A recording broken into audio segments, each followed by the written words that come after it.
Thanks for agreeing to meet with me. We have a problem in our lab. It has to do with bullying. We have a new person that came to me and told me that she felt she was being bullied by a seasoned phlebotomist. That this new person, that the one that's being bullied, was dealing with somebody that's pretty aggressive. And when the new employee was kind of going off her own in the corner, a management person asked her, what was going on, and the new employee told her, I'm feeling like I'm being bullied. The manager's response was to grow a thick skin, to learn to have courageous conversations, and to just learn how to deal with it on her own. To me, that's not a very appropriate response from a manager. The manager should be doing all they can to ensure a safe working environment for everyone. It seems like the bullies of the playground just seem to walk into, bullies in the work environment. When you have that around you, that's going to decrease your productivity. Bullies are really good at disrupting the working environment, and that leads to a decrease in morale amongst the coworkers.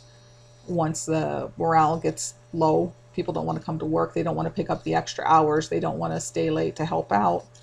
And that's going to lead to a higher turnover rate.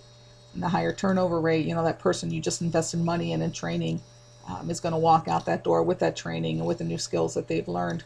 It means that you've got to hire somebody else, train them as well. Hope that they don't leave. In addition to the cost of training, there's also costs associated with the recruiting and the hiring of different people. Um, Another thing that the bullies do is they increase the stress in a working environment. And stress does funny things to a body. It increases your blood pressure, increases your headache, your migraines, deals with the physical and mental health of the people that you're working with.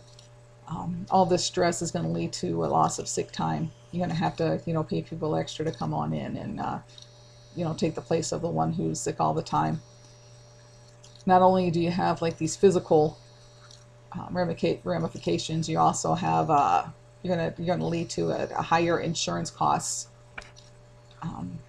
and possible workman comp claims. There's also some legal issues that go along, with having bullies in the workplace.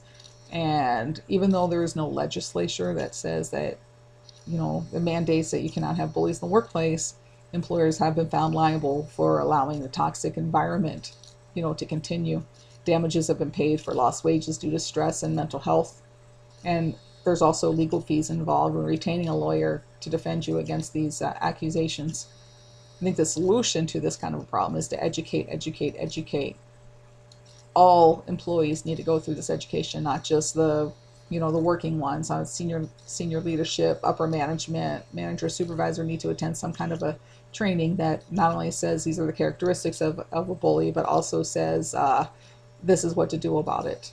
This is how to report it. You can't just say report it without giving somebody the clear path that they need to report it. They need to know, who do you report it to? If that doesn't work, who's next on the line? And if that doesn't work, you just got to keep on going until you find somebody that's willing to listen to you.